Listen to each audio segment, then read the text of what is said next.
Hi friends, smart Yamuna ఛానల్కి స్వాగతం.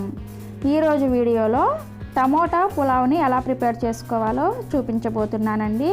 మీకు ఎప్పుడైనా రైస్ మిగిలిపోయినప్పుడు లేదంటే సింపుల్గా ఏదైనా లంచ్ రెసిపీ చేసుకోవాలనుకున్నప్పుడు ఈ విధంగా టమోటాతో పులావ్ని చేసుకొని చూడండి. చాలా టేస్టీగా ఉంటుంది.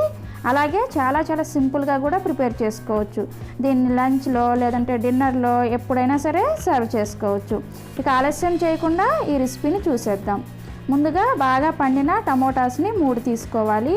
ఈ టమోటాని ఈ విధంగా హాఫ్కి కట్ చేసుకొని పైన తల భాగం తీసేసి ఒక్కొక్క హాఫ్ని మరలా 2 ముక్కలుగా కట్ చేసుకోవాలి. ఇదే విధంగా అన్ని టమోటాస్ని కట్ చేసుకొని బాగా మెత్తగా గ్రైండ్ చేసుకొని పక్కన పెట్టుకోవాలి. టమోటా ప్యూరీని ఈ విధంగా ప్రిపేర్ చేసుకొని పక్కన పెట్టుకోండి. ఇప్పుడు మరలా 2 మీడియం సైజ్ టమోటాని తీసుకొని వీటిని కూడా పైన తలభాగం తీసేసి వీటిని చిన్న ముక్కలుగా కట్ చేసి పక్కన పెట్టుకోవాలి. ఈ విధంగా ముక్కలుగా కట్ చేసుకోండి. ఇప్పుడు ఒక మీడియం సైజ్ ఉల్లిపాయను తీసుకొని పైన తొక్క తీసేసి దీనిపైన కూడా తలభాగం తీసేసి వీటిని పొడవుగా స్లైసెస్ లాగా కట్ చేసుకొని పక్కన పెట్టుకోవాలి. ఇప్పుడు స్టవ్ ఆన్ చేసి పొయ్యి మీద కడాయి పెట్టుకొని అందులోకి 2 టేబుల్ స్పూన్స్ ఆయిల్ అలాగే 2 టేబుల్ స్పూన్స్ నెయ్యిని వేసుకొని వేడి చేసుకోవాలి. నెయ్యి వేస్తే టేస్ట్ చాలా బాగుంటుందండి. ఇప్పుడు ఇందులోకి 1/2 టీ స్పూన్ జీలకర్ర,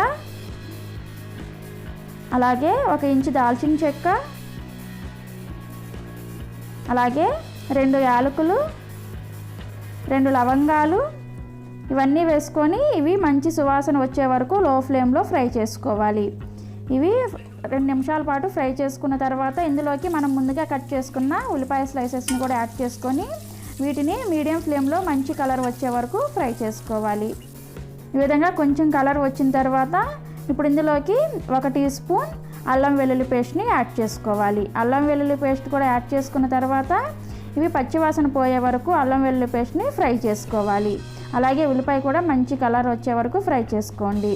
ఈ విధంగా మంచి కలర్ వచ్చే వరకు ఫ్రై చేసుకున్న తర్వాత మనం ముందుగా ప్రిపేర్ చేసుకున్న టమోటా ప్యూరీ ఉంది కదా, ఆ టమోటా ప్యూరీని ఇందులోకి యాడ్ చేసుకొని 2 నిమిషాలు మీడియం ఫ్లేమ్లో మగ్గించుకోవాలి. 2 నిమిషాలు ఉడికించుకున్న తర్వాత ఈ విధంగా కొంచెం ఆయిల్ పైకి తేలుతూ ఉంటుంది. ఇప్పుడు ఇందులోకి 1 టీ స్పూన్ కారం, అలాగే రుచికి సరిపడా ఉప్పు లేదంటే 1 టీ స్పూన్ యాడ్ చేసుకోండి. అలాగే 1/2 teaspoon garam masala, 1 teaspoon ధనియాల పొడి వేసుకొని వీటిని పచ్చివాసన పోయే వరకు టమోటా ప్యూరీ అంతా కూడా పచ్చివాసన పోయి ఆయిల్ పైకి తేలే వరకు ఉడికించుకోవాలి.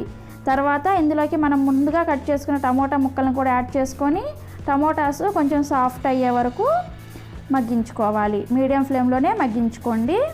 టమోటాస్ని ఎక్కువగా మ్యాష్ చేయొద్దండి. జస్ట్ కొంచెం సాఫ్ట్ అయిన తర్వాత చూడండి ఈ విధంగా ఉంటుంది. ఈ విధంగా ముక్కలుగా ఉంటేనే మనకి టమోటా పులావ్ అనేది టేస్టీగా ఉంటుంది.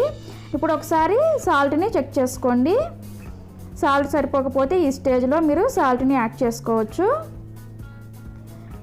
ఇప్పుడు వీటిని ఆయిల్ పైకి తేలి బాగా కుక్ అయ్యే వరకు మీడియం ఫ్లేమ్లో మగ్గించుకోవాలి. చూడండి ఈ విధంగా ఆయిల్ పైకి తేలినప్పుడు ఇప్పుడు మనం ముందుగా ఉడికించుకున్న రైస్ని యాడ్ చేసుకోవాలి. 1 కప్పు రైస్ని యాడ్ చేసుకోండి. నేను సోనా మసూరి రైస్ని యాడ్ చేస్తున్నానండి. మీరు బాస్మతి రైస్ని కూడా యాడ్ చేసుకోవచ్చు. 1 కప్పు రైస్ని యాడ్ చేసుకొని ఇవంతా కూడా మన మిశ్రమంలో పట్టేటట్లుగా బాగా టోస్ట్ చేసుకోవాలి. నెమ్మదిగా కలుపుకోవాలి. మంటని మీడియం ఫ్లేమ్లోనే ఉంచుకోవాలండి.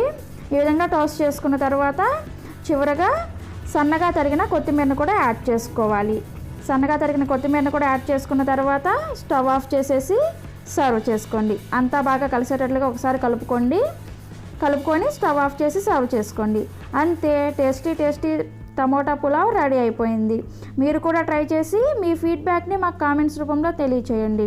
అలాగే ఈ వీడియోని లైక్ చేసి మీ ఫ్రెండ్స్ అండ్ ఫ్యామిలీ మెంబర్స్కి కూడా షేర్ చేయండి. మీరు ఇప్పటివరకు నా ఛానల్ని సబ్స్క్రైబ్ చేసుకోకపోతే కింద కనిపిస్తున్న ఎరుపు రంగు సబ్స్క్రైబ్ బటన్ మీద క్లిక్ చేసి పక్కనే వచ్చిన గంట సింబల్ని కూడా ప్రెస్ చేస్తే నేను ఏ రెసిపీ చేసినా సరే మీకు నోటిఫికేషన్ వస్తుంది. మీరు ముందుగా నా రెసిపీని చూసేయచ్చు. చూసారా ఎంత సింపుల్గా టమోటా పులావ్ రెడీ అయిపోయిందో? చాలా బాగుంది కదా, మీరు కూడా ట్రై చేసేయండి. Thank you.